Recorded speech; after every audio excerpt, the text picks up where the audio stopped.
Olá, você está no programa da Arena IE. O Arena IE é o podcast da Conexão IE e aqui a gente fala sobre emoções humanas, a gente entende o que acontece nos comportamentos e, claro, a gente fala de inteligência emocional, né? Então, eu sou Alessandra Gonzaga, sou doutora em gestão de pessoas, mestre em psicologia clínica e trabalho há mais de 15 anos com facilitação executiva e coaching de inteligência emocional. E eu tenho aqui na minha bancada o Marcelo do Carmo, né, que é o lado mais hard skill do podcast, né, que é mestre em economia, engenheiro, administração, mas adora, né, esse lance das emoções e comportamento, porque tudo gira em torno disso, né? Não tem como a gente desligar as emoções, né? Não tem como, gente. E assim, ó, vocês vão perceber que a gente traz aqui muitos livros, porque a gente é prof, a gente trabalha somos professores de faculdades, de nível de pós-graduação, e a gente gosta de trazer a origem das coisas do ponto de vista teórico e, claro, trazer a questão prática que está envolvida nisso. Isso aí. E aí hoje a gente tem uma novidade, né? Porque apesar da gente já ter uma série aí de podcasts, né, que você pode consultar lá nas nossas redes sociais, esse é o primeiro programa que, além das nossas redes sociais, vai ser transmitido aqui direto dos estúdios da Fórmula Digital para a TV, Ali. Olha muito só, legal, muito legal. A gente vai estar aparecendo na Rede Sul, né, que o pessoal que acompanha o podcast vai poder também acompanhar na televisão toda terça-feira, às 19 horas, 7 horas da noite. E aí, para acessar a Rede Sul, ou é no canal 55 da TV Digital, né, da TV aberta, ou no canal 11, né, para quem tem a NET. Então, pode acompanhar lá na Rede Sul e pode acompanhar em todas as plataformas digitais do @ConexãoIE. Isso aí, gente. E o que a gente vai falar hoje, Ari? Então, hoje, como a gente está começando com a Rede Sul, a gente está começando com um novo patrocinador, que daqui a pouco a gente vai trazer também, a gente decidiu contar um pouquinho o início de tudo isso, onde começou essa história de inteligência emocional. Porque quando a gente falou Arena IE, a gente está falando do campo de provas em que a inteligência emocional é posta, que é a nossa vida. A vida, onde a gente sangra, onde a gente sofre, onde a gente briga, onde a gente tem conflito, né? A gente Exato. desce para a arena. A gente desce para a arena. Então, muita gente conhece o termo inteligência emocional de uma forma mais genérica, como muito mais pensando quando não se tem inteligência emocional. Então, quando uma pessoa é muito grosseira, quando uma pessoa é estourada, quando uma pessoa é impulsiva, a gente diz, essa pessoa não tem inteligência emocional. E esse conceito de inteligência emocional já faz tempo que existe na psicologia, embora aqui no Brasil se tenha poucos estudos, no exterior ele já é há muito tempo pesquisado em universidades. E lembrando que a inteligência emocional foi um construto lá da década de 90, mas muito antes disso já se estudava e se falava de uma forma até popular, né, sobre emoções, né, interações socioemocionais, o impacto das emoções no nosso corpo. As emoções em si, desde os gregos, né? Então, o que acontece, né? Ontem mesmo eu estava conversando com a Alessandra, né, que eu estava numa reunião, e eu estava comentando do assunto desse podcast. Não, a gente ia falar sobre a origem da inteligência emocional. O Daniel Goleman, né? Aí, Daniel Goleman veio, pegou o bonde andando, né? O Daniel Goleman trouxe o conceito em 95, mas muito antes disso já tinha bastante coisa. Então, vamos lá, falando da pauta. A gente vai falar sobre essas origens mais teóricas do nome inteligência emocional. Vamos fazer um passeio atrás, bem antes de ser inteligência emocional. Eu trouxe aqui algumas curiosidades, né? Títulos de curiosidades para a gente ver como que a gente já falava sobre emoções e nem sabia disso. E nem sabíamos, né? E então vamos falar de um pouquinho também de como é que começou o Arena IE e a própria Conexão IE, como é que ela começa a trabalhar com inteligência emocional aqui no Brasil. Há mais ou menos 20 anos a gente começou com as empresas e há uns 15 anos a gente trabalha especificamente comportamento humano, né? E aí que vem o nosso patrocinador, que também é uma outra novidade desse episódio do podcast, que é o Senex. Né? O Senex é o Centro de Excelência, ele é voltado para desenvolver habilidades socioemocionais nas organizações, trabalha justamente com o desenvolvimento de comportamentos adequados, né, para lideranças das empresas, então desenvolvendo as pessoas do seu máximo potencial, a gente também desenvolve, né, as organizações. E a gente é super suspeito, né, Ari, para falar do Senex, porque, além de nosso patrocinador, é nosso parceiro organizacional já há muito tempo, né? Nós também somos facilitadores lá no Senex. Então, vamos ver um videozinho aí do Senex para apresentar o Senex. O pessoal da produção pode rodar aí. Nascemos há mais de 3 décadas com um ideal e ele nunca foi tão verdadeiro e atual. Aprender a aprender, desaprender e reaprender com excelência. Nossa excelência é sobre despertar e viver máximos potenciais. O comportamento está sempre no centro de tudo que foi feito ou deixado de fazer. Resultados são consequências disso. Ser constante, assumir protagonismo e se manter relevante. E o sentimento é que estamos sempre só começando. Legal. Muito legal. Eu conheci umas pessoas ali no final. A gente estava lá, pessoal. Então, para você que quer conhecer mais o Senex, a gente vai falar do Senex, né, ao longo dos nossos episódios. A gente vai tentar, esse mês ainda de março de 2023, trazer aqui o novo CEO do Senex, né, para falar um pouquinho mais, né, do trabalho do Senex, dos planos do Senex para o ano. E você que acessa as nossas redes sociais vai ter a oportunidade, no episódio 2 dessa série aqui da Fórmula Digital, conhecer quem não conheceu o saudoso Paulo Amorim, né, que nos deixou. E foi todo um episódio em cima do tema como a gente desenvolve inteligência emocional para líderes, né? Então, eu convido a você que gosta desse tema a buscar lá nas nossas redes sociais o episódio 2, que a gente vai apresentar o Senex, a história do Senex, a origem do Senex e toda essa abordagem de desenvolvimento de competências, né, socioemocionais. Muito legal. Eu sou super suspeita para falar do Senex, porque trabalho com o Senex no Programa de Desenvolvimento Comportamental, conhecido como PDEC. E o PDEC existe desde os anos 90, mais ou menos quando começou a inteligência emocional. 145 turmas, né? 145 turmas, se não me engano. A gente já está na turma 145, né?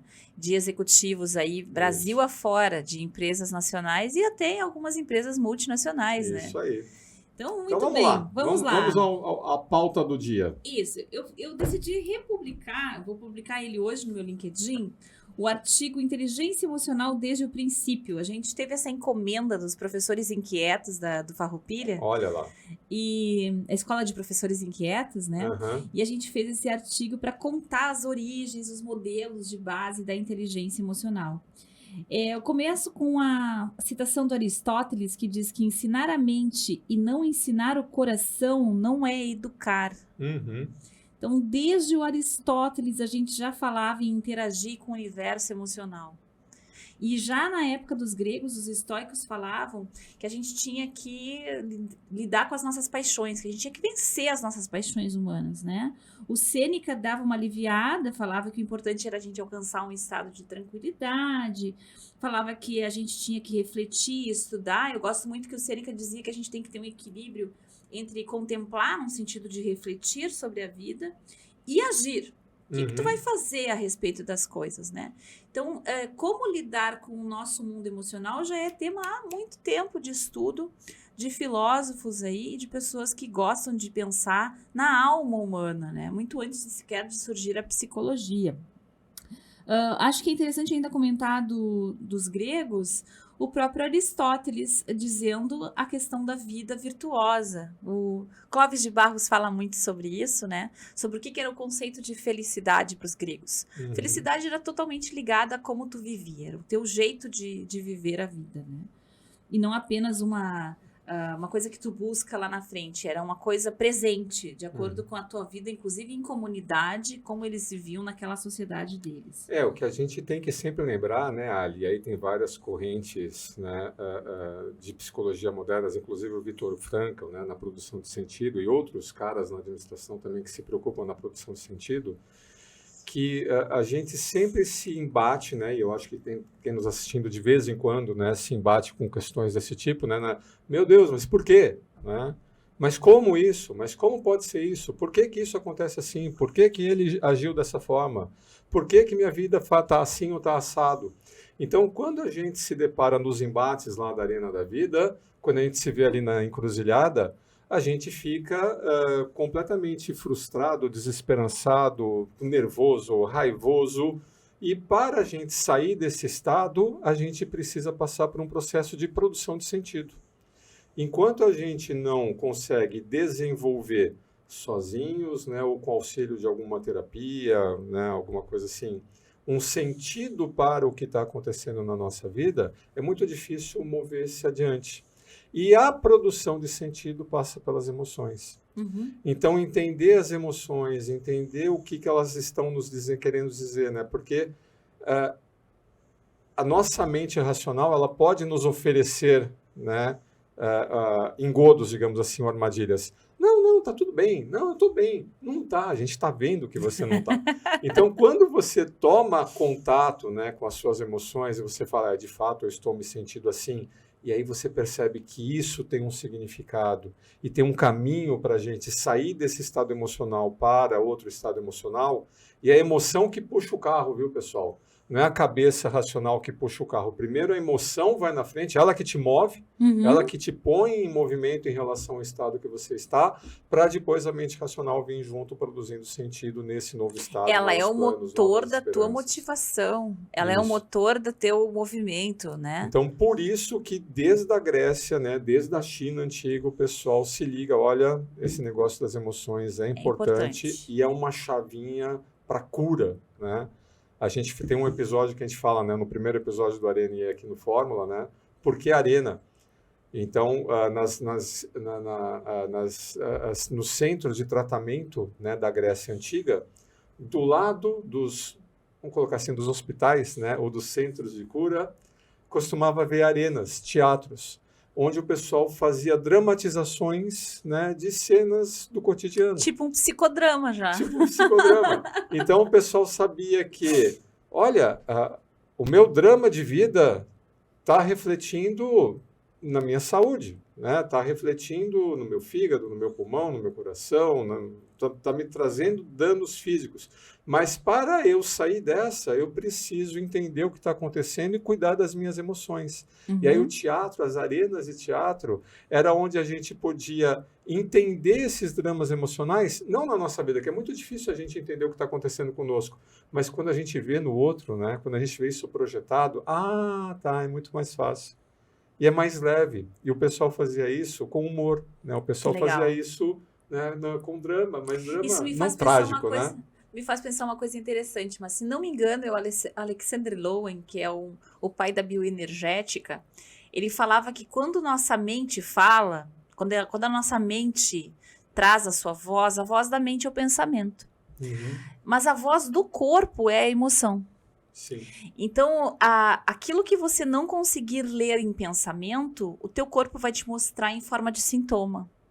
Vai te mostrar em forma de doeu as costas, o frio na barriga, a dor de cabeça que veio fora de hora, né? E aí eu já vou pegar um gancho teu, né, e trazer um dos livros que a gente trouxe aqui, viu? Para quem está vendo o episódio pela primeira vez, aqui é como se fosse a biblioteca da Conexão IE, né, aberta, né? Esse livro aqui, ó, muito legal. Os Movimentos do Coração, né? Ele fala da psicologia chinesa milenar. E aí, olha só, vou só pegar o índice aqui, tá, para falar o que tu tá falando aí, tá? Além de toda uma introdução sobre como os chineses entendiam, né, esses movimentos mente e coração, ele tem toda uma parte aqui associada aos danos causados pelas emoções em excesso, pelas emoções não reguladas.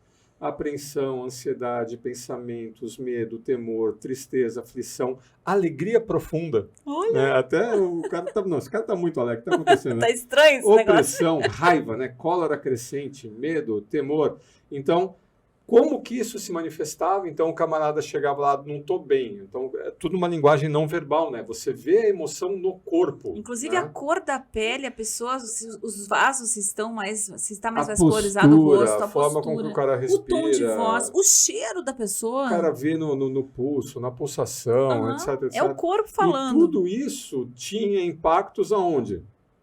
Coração, baço, fígado, pulmão, rins, né? Então, é um livro que ele traz assim um guia, né, que o pessoal que gosta aí da acupuntura, né, o pessoal que gosta, né, dessas medicinas chinesas, né, vai fazer muito sentido, porque não é que eles exploram o que os chineses fazem, porque, nossa, seria assim muita petulância você explicar isso num livro desse tamanhozinho, né? É como uma tradução disso para nós aqui ocidentais. É quando assim, tá, entendi.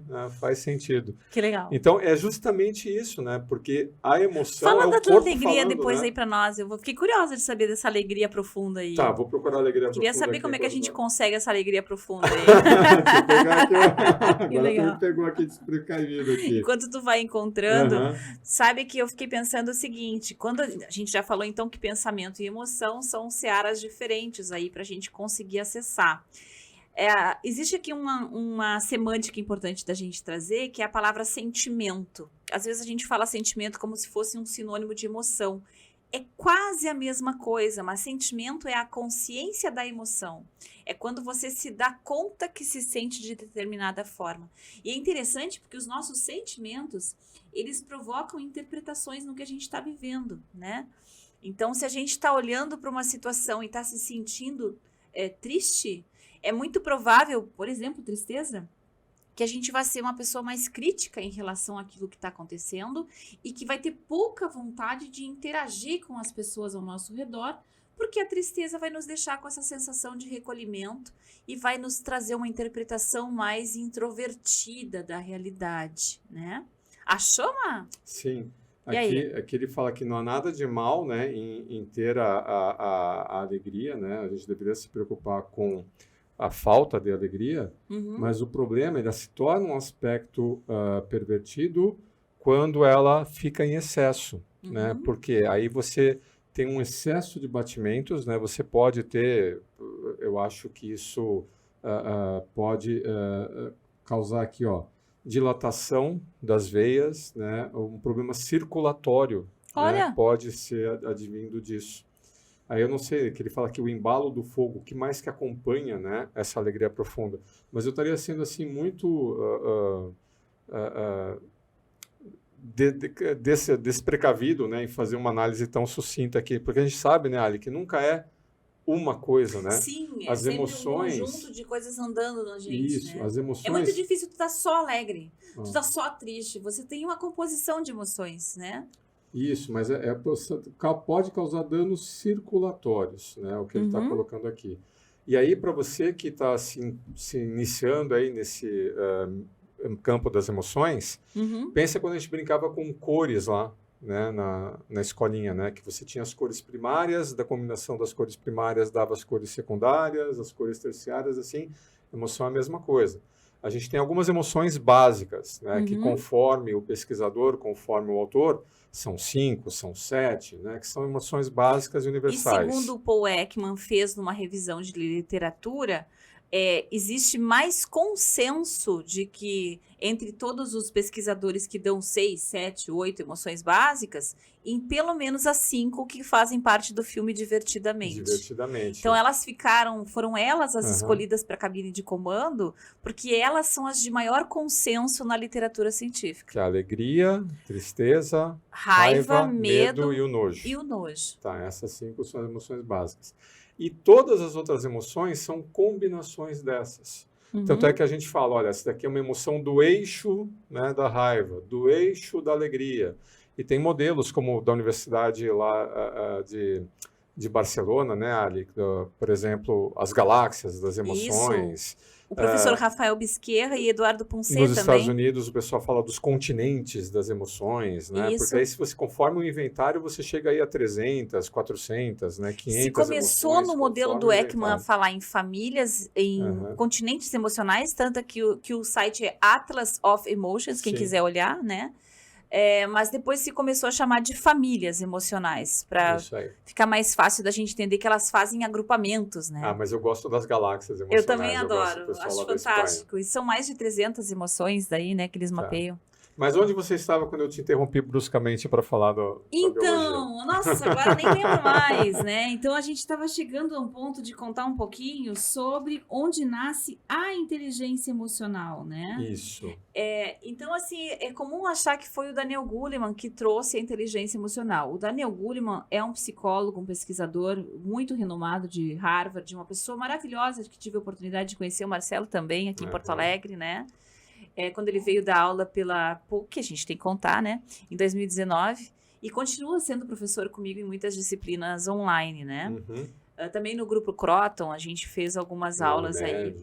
Na IMED também, exatamente. Não, desculpa. Unimed, desculpe. Muito bem. Então, assim, o professor Goleman, ele popularizou o conceito de inteligência emocional em 1995, com um livro que ficou tão famoso, que virou capa da Time na época. Nossa, virar uma capa da Time Magazine era uma coisa fantástica. E aí eu trouxe o prefácio que ele fez desse livro aqui, ó, Manual de Inteligência Emocional, que foi meio que uma comemoração, se não me engano, aqui dos primeiros 10 ou 15 anos da inteligência emocional. Não me lembro agora qual foi a ocasião festiva dessa obra, tá? Mas eles já estavam comemorando, assim, muitos anos da pesquisa científica. É fácil da gente ver, só pra gente pegar aqui, ó. Sim, ó, porque foi 2000, exatamente, estava se comemorando 10 anos, ó. Porque o primeiro artigo científico publicado foi em 1990 pelos professores Peter Salovey e Jack Mayer. Ainda não tinha o Caruso. Ainda não tinha o Caruso. Peter Salovey e Jack Mayer. O professor... Da Universidade de Yale, da Universidade de Yale, que foi a primeira universidade que pesquisou a inteligência emocional. E ficou uma coisa tão famosa, tão importante, tomou um espaço tão grande na mídia na época e nas próprias organizações, que o professor Peter Salovey foi ganhando espaço de pesquisa, se transformou no presidente, que na verdade é o reitor, né, da universidade por muitos anos. Hoje já mudou o reitor, se não me engano é uma reitora hoje. Mas o professor Salovey ficou muitos anos à frente da Universidade de Yale, tendo sido o primeiro pesquisador a falar de inteligência emocional, junto com o professor Jack Mayer, que é de New Hampshire, se não me engano. Mas vejam que interessante, daí nesse prefácio o Goleman fala sobre a evolução das teorias científicas, né? E nos anos 80 foi a primeira vez que apareceu a abreviatura quociente emocional. Primeira vez que alguém fala em QE, e não apenas no QI, não apenas nas habilidades intelectuais de alguém. Pela primeira vez se falava de um conjunto de habilidades mentais, portanto uma inteligência, só que não mais uma coisa lógico e analítica. Isso é legal colocar, Ali. Explica para nós aqui com um pouquinho mais de detalhe por que inteligência emocional é um conjunto de habilidades, é um construto, né? Que nem o pessoal fala. É um construto psicológico. Porque a gente costuma ver muito por aí em organizações, o camarada colocar lá, tem aqui uma competência em inteligência emocional, e não é, né? A inteligência emocional é um conjunto de competências que precisa ser posto em prática para funcionar. É um corpo de competências, é um corpo de habilidades mentais. E aí cada universidade ou cada grupo de pesquisadores tem o seu construto, né? Tem o seu conjunto. O de Yale, que foi o que deu origem à série... Ele tem um modelo de habilidades, que se chama Ability Model mesmo. Só que ability, cuidado com o falso cognato, não significa habilidade em inglês.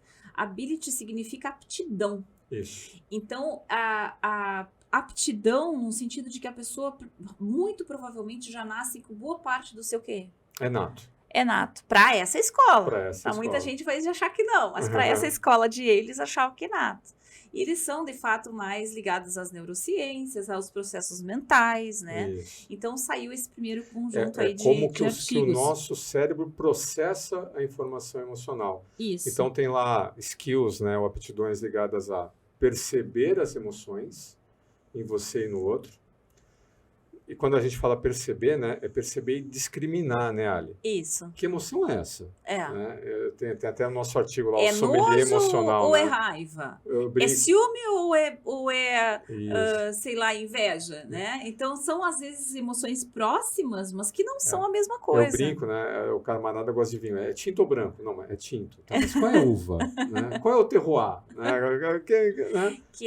Então você percebe e discrimina. Granularidade aí. E aí depois você vai para o uso e facilitação. Isso.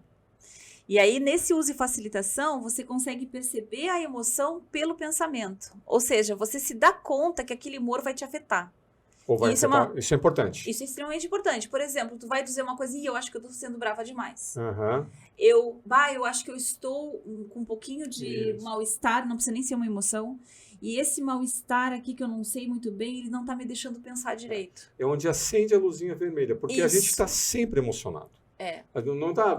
Não, você está num estado de emocional, mesmo que seja um estado calmo. Só que aí tem que começar a acender a luzinha vermelha quando o teu estado emocional em relação ao contexto, em relação ao outro, o estado do outro em relação a você, tem alguma coisa aqui que não está casando. Né? Tudo bem você estar gritando, pulando no meio do carnaval, né? Se você estiver fazendo isso em outro ambiente, opa, que cara inconveniente, né? Então, quando o estado emocional não casa com o contexto, com o objetivo, com a tarefa que você vai executar, opa, red light. E aí? Aí a gente vai para as emoções, para as skills ligadas ao entendimento. Isso. Daí o entendimento já é a parte mais estratégica do mundo emocional. Uhum. Então, por que eu tô me sentindo assim? Por que a pessoa na minha frente toda segunda-feira tem essa cara me olhando? Tô brincando aqui, né? Por que sempre acontece desta forma? Então, quando eu começo a entender as causas, os efeitos, os gatilhos... E o que eu posso fazer com isso, né? Como essa emoção vai mudar, né? O que eu posso fazer com isso já é o finzinho da parte estratégica, já é quando eu começo a ficar administração emocional. Que a administração emocional é botar em prática o plano, né? É botar em prática o plano. E é saber direitinho o que eu faço para botar em prática o meu plano. Isso. É uma coisa mais estratégica mesmo. Então, é um conjunto de habilidades que, se você tiver isso daqui, aí você tem inteligência emocional. Isso. Não adianta você ser um bom executor se você não percebe o que está acontecendo. Não adianta você ter um bom entendimento se a sua luzinha vermelha nunca acende. Uhum. Não adianta você perceber a luzinha vermelha acender e você não sabe o que fazer com isso. Só aumenta ainda mais a ansiedade. Então você precisa... Ou não ter ideia dos teus humores, não saber que você tem um determinado jeito de ser que acontece não uma vez na vida, mas tem o teu jeito de acontecer. E aí tem a nossa régua, tem a sua régua, tem todo o problema de eu medir os outros pela minha régua, eu ser medido pela régua dos outros. Uma coisa é emoção eu comigo mesmo, outra coisa é eu dentro de um grupo, o grupo em relação a outro grupo. Então, todo esse conjunto de habilidades, que aí cada modelo de inteligência emocional, cada universidade, cada grupo de pesquisadores vai ter o seu construto, mas geralmente é por aí, né, Ari? Pelo menos perceber e pelo menos regular as emoções, tá em todos os modelos falam. Mas quando você tiver todo esse conjunto de habilidades juntos, postos em prática, é que o camarada tem a inteligência emocional ativa. ativa. E aí o pessoal de Yale mediu justamente esse QE, né? Isso. Baseado em quanto, né, desse conjunto de competências você domina e consegue colocar em prática, dá o teu consciente emocional. Pronto, e aí eu já pego como é que isso vira o início da conexão IE. Opa. Eu acho que é legal fazer essa transição aqui. Agora, como começou a conexão IE? A conexão IE. Em 2007, eu ia fazer um mestrado em psicologia clínica, sem ter a faculdade de psicologia, porque a gente trabalhava com consultoria empresarial. Eu adorava a ideia de desenvolvimento de líderes. Não havia um curso de psicologia organizacional específico. Esse era o problema. E aí eu investiguei a possibilidade de ir direto para o mestrado. Mas para ir direto para o mestrado, era preciso ter algum tipo de certificação, alguma ferramenta de avaliação, ou pelo menos isso me foi indicado. E aí eu busquei essa certificação internacional na Universidade de Yale. Foi aí que eu conheci o professor Salovey. Meu instrutor foi o professor Caruso, que foi o terceiro autor do teste Miskit de inteligência emocional, que é um teste que mede o quociente emocional. É um teste pouco usado de maneira organizacional e muito usado em pesquisa científica, né? Mundo afora. E então eu usei esse teste no meu mestrado, fiz a minha dissertação de inteligência emocional em gestores organizacionais e começamos a fazer treinamentos nessa área. Espalhar a boa nova, né? Espalhar a boa nova. Imagina, um cara como eu, né? Nerd, pensa um nerd, né? Com 13 anos, né? Programava Pascal nos computadores, né? Engenheiro elétrico. Eu olhava assim para as pessoas, o pessoal de vendas, né? O pessoal de marketing, eu olhava e falei, mas nunca que eu vou conseguir ter essa desenvoltura. Eu falei assim, não nasci assim, eu combinava... Não veio dessa vez. Quem sabe outra vez, né? Dessa vez, né, não vai funcionar. E aí, quando a Alessandra trouxe esse modelo e a gente descobriu que, nossa, dá para a gente medir a questão das emoções, dá para a gente medir o quanto dessas habilidades emocionais, né, você tem.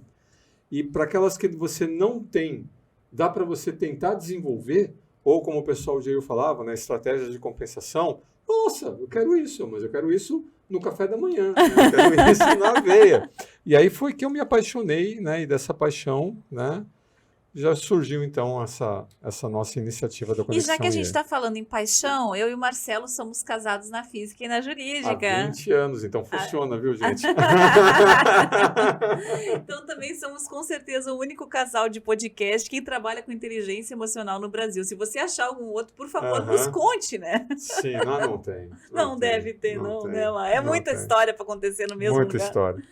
Então aí nasce a Conexão IE para oferecer desenvolvimento de habilidades socioemocionais para grupos organizacionais e também para indivíduos. Indivíduos geralmente em treinamentos abertos, né? A gente começou a fazer treinamentos vinculados às universidades. O próprio Senex na época. O próprio Senex, que a gente primeiro foi quem nos acolheu na época, foi o Senex. Sim, porque ninguém queria saber disso. Como assim emoções nas organizações? Como assim, vocês estão loucos? Inteligência emocional, assim? emoção. Época... Aliás, volta para o tempo. Até nesse artigo do IE desde o princípio, por muito tempo, a gente está falando aí dos anos 30, até chegar o Rogers deu uma mudada na psicologia humanista. Mas se a gente pegar os anos 30, 40, emoções era considerado uma coisa análoga ao instinto humano. Então as pessoas entendiam que quando você está emocionado, você é um pouco mais do que um animal irracional. As pessoas não entendiam que você tem como parte da racionalidade a forma como você percebe a realidade, que é o sentimento. Então, a gente ficou muito tempo na história da humanidade entendendo que ou você era um ser racional ou você era um ser instintivo. E que quando uma emoção vinha, ela era uma coisa completamente inimiga da razão. E é por isso que por muitos anos se considerou o termo inteligência emocional um oxímoro, como a gente diz que é uma coisa que com duas realidades, tipo o quente e frio numa mesma frase, ou o acridoce, né? Não é possível ser emotivo e inteligente ao mesmo tempo. Muita gente não entendia, mas como essa palavra é uma contradição, inteligência emocional, mas se é emocional não é inteligente. E aí, meus amigos, olha só. Você entrava nas organizações, né? As organizações eram assim, um terreno muito árido. Eu gosto muito da Brené Brown, né, quando ela fala assim que eu vou tentar atenuar o volume dessa emoção específica, né?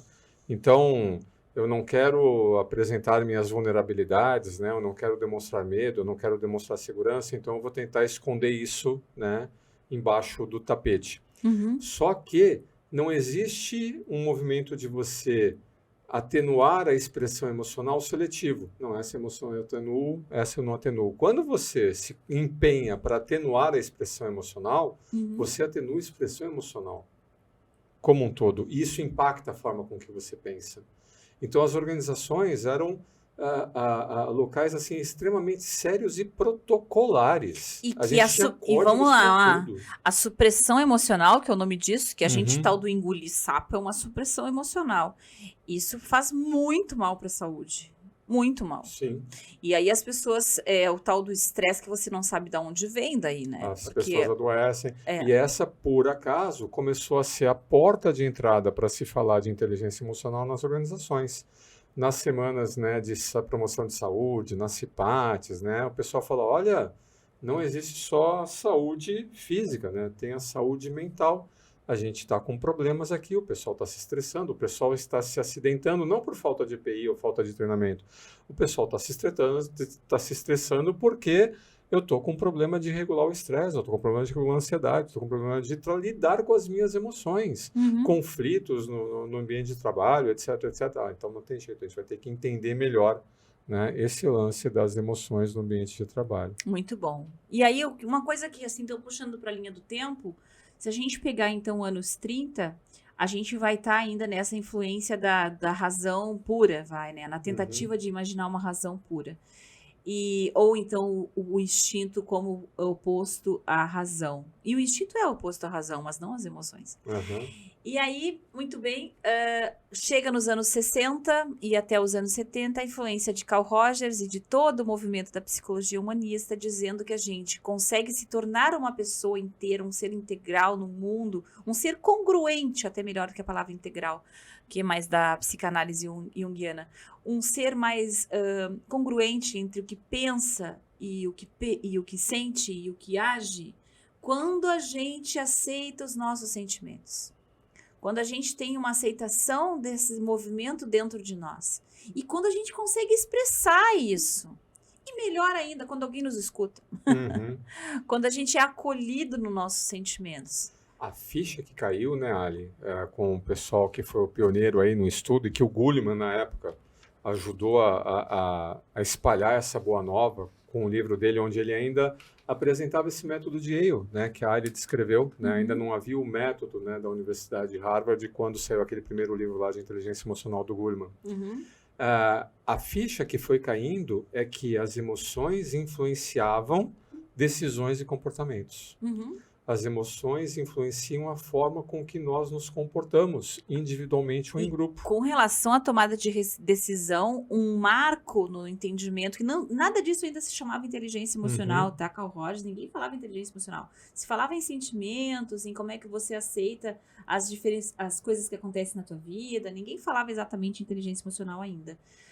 Quem começou a usar um termo de inteligência ligada a essa capacidade de olhar para dentro e olhar para fora pela primeira vez foi o Howard Gardner, com a teoria das inteligências múltiplas, que inspirou os professores Peter Salovey e Jack Maier, né? Mas antes mesmo do Gardner, né, eu trouxe aqui outros exemplos, né? Por exemplo, esse compêndio aqui sobre emoções, né, do Frida, ele foi publicado em 85, 86, se não me engano, mas já é uma série de estudos, né, da década de 60 até a década de 70, 80. Tipo, mesma época que foi lançada a teoria das inteligências múltiplas. Em emoções e interações sociais.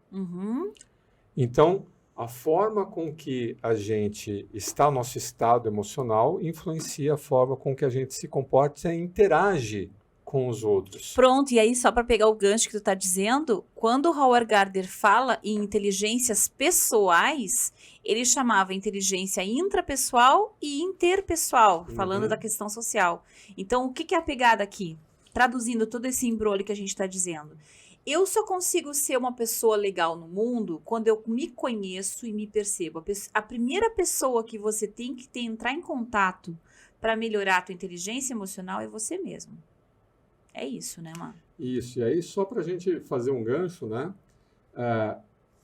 Esse livro tem muitos capítulos, eu não vou ficar colocando aqui, mas os pontos de entrada aqui, que era o emotional behavior, né? Então, como que a emoção, né, te induz a determinados comportamentos, e a fisiologia das emoções, né? Como que a emoção se manifesta.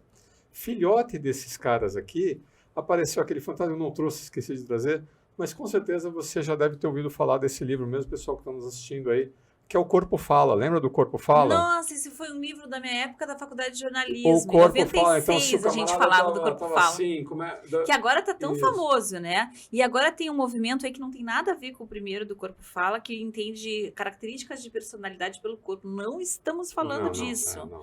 Estamos falando quando existem movimentos e linguagem não verbal que permite você ter uma ideia das intenções de uma pessoa e até mesmo do que ela está pensando. Isso. Né? Com muito cuidado, né, Ali? Conta aquela história quando você estava dando aula e o camarada estava olhando para você pensava que ele estava bravo. Então, eu tive uma aluna uma vez, a gente estava abrindo um pós-MBA e todo mundo se apresentou e tal, e era uma turma grande e eu vi aquela pessoa me olhando com uma cara de fúria, uma fúria assassina, assim, né? Aí eu digo, nossa, essa moça deve estar muito brava com a universidade, alguma coisa aconteceu, né? E ali eu fui fazendo todo mundo se apresentar para ver se acalmava a raiva dela, né? E quando chega no finzinho, assim, é a hora dela se apresentar e ela vai e se apresenta. Eu agora me lembrei da doutora Rosângela. Imagina se eu dou o nome dela aqui agora, né?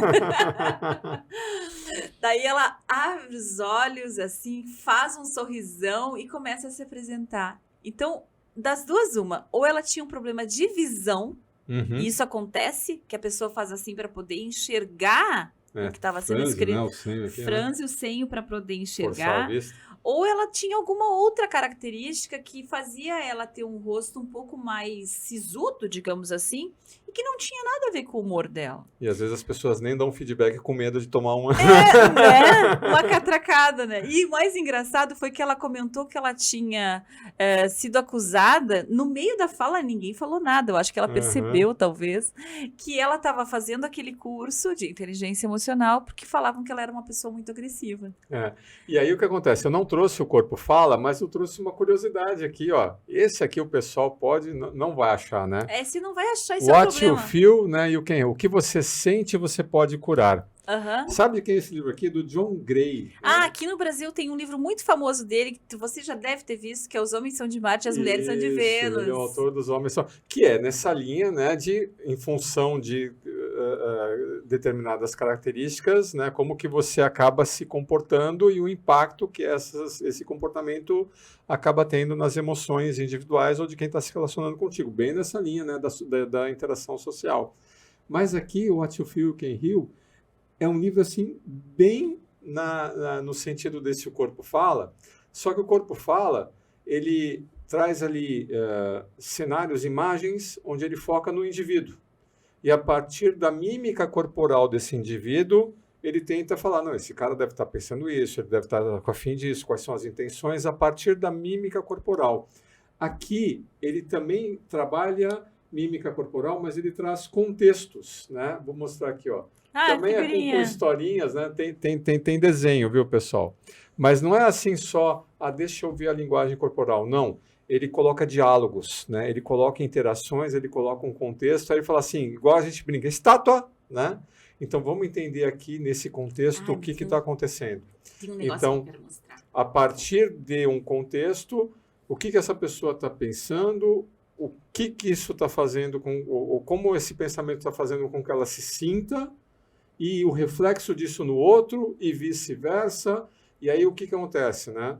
Se vocês não pararem para pensar um pouquinho, olha, vamos olhar nas emoções, né, que estão levando você a se comportar assim, e como que essas emoções estão refletindo lá no outro, o impacto que isso está trazendo no outro, e o que a gente pode fazer a partir disso. O que eu adoro, Mar, desse livro é que o que o John Gray tem por teoria, que depois, quando ele fez Os Homens São de Marte e Mulheres São de Vênus, ele ficou muito mais famoso por conta de toda a briga de sexos, que na época, eu acho que é anos 90, por aí, ainda era muito forte. 80. É anos 80, provavelmente, né? O pessoal ainda tinha aquela coisa de o que faz com os casamentos, e tinha muitos programas de auditório em torno disso. Depois é que chega no nosso tempo, que tem até um filme em torno disso, né? Mas o que ele traz aqui como centro da teoria dele é que a principal necessidade humana é o amor. E todas as nossas dificuldades emocionais, segundo ele, mais especificamente as nossas dificuldades de relacionamento, saem a partir de uma sensação de não ser amado. Ou de uma busca desse amor. Né? E aí, claro que o amor original vem dos nossos pais, da forma como a gente, inclusive, viu esse casamento, ou as diferentes interações dos nossos cuidadores, né? Não necessariamente pai e mãe, né? Mas quem nos cuidou. E a forma como a gente foi cuidado. Como a gente foi amado nos nossos primeiros anos de vida. Então, esse centro em torno do amor é que vai gerando ou não as insatisfações, as dores, a sensação de vazio que as pessoas vão ganhando, né? Então, é muito bonito o trabalho do John Gray nessa direção. Eu imagino quem está nos ouvindo, Mar. Se é que alguém ficou ouvindo até agora. Se você está nos ouvindo até agora, querido ouvinte, 42 minutos, muito obrigada pela sua atenção, né? Eu sei que a gente está trazendo muitas coisas, mas a nossa intenção nesse primeiro episódio de trazer tantas coisas é você ter uma noção aqui com a gente do tamanho desse campo, né? Sim. Inteligência emocional, nós estudamos há 15 anos e toda semana, todo dia, a gente vê algum vídeo, algum livro, alguma pessoa que nos traz uma nova visão sobre esse vasto campo de desenvolvimento. Então, vamos premiar quem está ouvindo até agora, Ari. O cara que chegou até aqui e falou, tá, e aí o que eu levo para mim? Preciso disso. Como é que eu faço, então? Eu não tenho esse negócio aí, não, eu preciso aprender a mais ser amado, eu preciso me relacionar melhor com as pessoas, eu preciso lidar com as emoções de forma mais inteligente. Para que lado que eu corro, Ali? Eu acho que você corre estudando mais emoções, estudando os teus sentimentos. A gente ter contato com o que a gente sente é maravilhoso. E se dando conta dos teus relacionamentos. Como é que você está se relacionando? Com quem você está se relacionando? Essas pessoas são pessoas que te nutrem, são pessoas que você se sente amado, querido, e que você pode dizer o que pensa sem ser julgado? Ou essas pessoas são pessoas que você, só de estar perto delas, você se sente mal? Então, se permitir perceber quem nos cerca E o que causa em nós é o começo da inteligência emocional, né? E sem querer culpar ninguém, tá, gente? É só para você ter a própria reflexão. Esse é um outro princípio muito importante. Tem, aliás, 3 dicas aqui para dar, tá? Dá suas 3 dicas, depois eu vou dar a minha. Tá bom. Quando se fala em saúde emocional, uma pessoa com saúde emocional precisa ter 3 grandes características. A primeira delas é a autorresponsabilidade. Eu sou responsável pelos meus atos, e os meus atos, a forma como eu falo, quando eu falo, de que jeito, isso tem consequências. Então, dizer uma frase com raiva pode prejudicar uma relação para sempre, uma relação de anos, né? Então, a autorresponsabilidade é o primeiro princípio. O segundo princípio é o princípio de conexão e empatia. É um princípio de que eu preciso, sim, me dar conta que o outro tem um universo que é dele, mas que também a gente está compartilhando aqui. Se interessar por pessoas, se interessar pela condição humana, é extremamente benéfico para a nossa saúde emocional. Ser uma pessoa que gosta de gente, né? E o terceiro princípio é coragem. É encarar as nossas dificuldades, a nossa vulnerabilidade perante o mundo, as nossas perdas, o fato de que a vida às vezes é danada com a gente, com coragem. Então, se você tem uma busca de maior autorresponsabilidade, empatia e coragem, a tua IE vai ficar mais fácil de ser acionada. E eu lembro da nossa conversa quando a gente trouxe o Caruso aqui para o Brasil, né? Que ele falava assim, tá, por onde eu começo? Inclusive, lembra que no teste Mesquite, do quociente emocional... Escreve MSCEIT, gente. Isso. É uma sigla. Myers, Salovey, Caruso Emotional Intelligence Test. No teste Mesquite, apesar de você estar medindo ali as suas habilidades naquelas 4 etapas, né, da percepção, o uso, o entendimento e regulação emocional, a percepção tinha um peso maior. Porque você não vai conseguir entender e influenciar, gerenciar, regular o que você não percebe, o que você não está percebendo. Então, começa pela percepção, né? Começa garantindo que você, estou percebendo. E quando você percebe as emoções nos outros em relação ao ambiente, né, em relação ao contexto, vai te ajudar a acender aquela luzinha vermelha do uso. Aqui tem alguma coisa errada. Mas a gente precisa melhorar a percepção. Tanto é que quando a pessoa não percebe que seu comportamento está inconveniente, o que a gente fala? Esse cara é um sem noção, né? Olha que comportamento sem noção. Então, vai tomar um Semancol. Vai tomar um Semancol. O sem noção é um camarada que tem dificuldade de perceber as emoções em si e no outro e verificar se essas emoções, se esse estado emocional está ou não está adequado em relação ao contexto, em relação ao ambiente, em relação à pessoa. Porque não existe assim, olha, faz assim que dá certo. Com a Alessandra, né, eu trato dessa forma. Com a fulana X, eu trato dessa forma. Com o cicrano Y, eu trato da outra forma. Existe um código emocional que a gente vai estabelecendo com as pessoas de nosso relacionamento. E não dá para a gente aplicar sempre a mesma solução para tudo. Eu sou assim, gostou, não gostou, adoce, né? Não, né? Isso não é um comportamento emocionalmente inteligente. Então, a gente tem que começar desenvolvendo essa percepção emocional. Como a gente olhar para a nossa própria vida, às vezes é complicado, né? Principalmente se você é um sem noção, quer dizer que você já é um sem noção há algum tempo, e aí não vai falar, não, agora não. Começa olhando os outros, né? E a melhor forma de olhar os outros é, por exemplo, filmes. Isso, eu já ia dizer, não vai olhar a vida ali na internet, gente, pelo amor de Deus, não faz isso não. Porque qual é a tendência do camarada? Vou ouvir um TED. Vou ouvir um TED do Daniel Goleman, vou ouvir um TED da Brené Brown falando, legal, o TED ajuda a ter uma compreensão, é mais ou menos o que a gente está tentando fazer aqui. Mas o TED não traz a experiência real, a vida real. A arena. A arena? Tem que ir para a arena. Tem que ir para a arena, galera. Então, quando você procura um filme, e também não vai assistir o filme dos Vingadores, né, do DC, do Marvel, do realismo fantástico. Não, né, filmes que tenham como contexto relações humanas. Aí veja o filme que você que é palatável, suportável. Né? Porque a gente tem uma empatia, mas é uma empatia muito seletiva, né? Tem gente que gosta de drama, tem gente que não gosta de drama, tem gente que gosta de comédia. Não interessa, né? Se o filme está complicado, começa com uma série, né? Um episódiozinho de 20 minutos e tal. Mas aí, tenta fazer a meta-análise. Tenta sair dos diálogos e tentar compreender estados emocionais. Né? Não é o que o cara está fazendo. Por que ele está fazendo isso? O que será que ele deve estar sentindo? Olha só como que essa ação, né, mudou a expressão emocional, o sentimento, o comportamento do outro. Começa a fazer essa meta-análise, né, a partir das... ligando pensamentos, né, e comportamentos, as emoções e as atitudes das personagens. E aí você vai treinando. Tá, isso me fez pensar já no tema do nosso próximo Arena e Ema. Que eu acho que a gente hoje em dia está tendo uma pobreza muito grande desse tipo de análise por conta das redes sociais. A tia véia aqui falando mal das redes sociais, né? Mas o que eu quero dizer com isso? Se tu caiu de assistir a gente, olha só, tu tá assistindo a gente ou no Spotify, por isso que eu tô segura de dizer isso, ou tu tá nos assistindo no YouTube, ou tu tá nos assistindo na Rede Sul, ou no LinkedIn, e você tava navegando entre tantas coisas possíveis. Porque você estava buscando um conteúdo que te prendesse. E eu acho que eu já te perdi por muitas vezes, porque a gente estava falando muito livro, né? Então, se tu voltou, obrigada, né? Mas o que eu quero dizer é que você está buscando algo que te preencha internamente.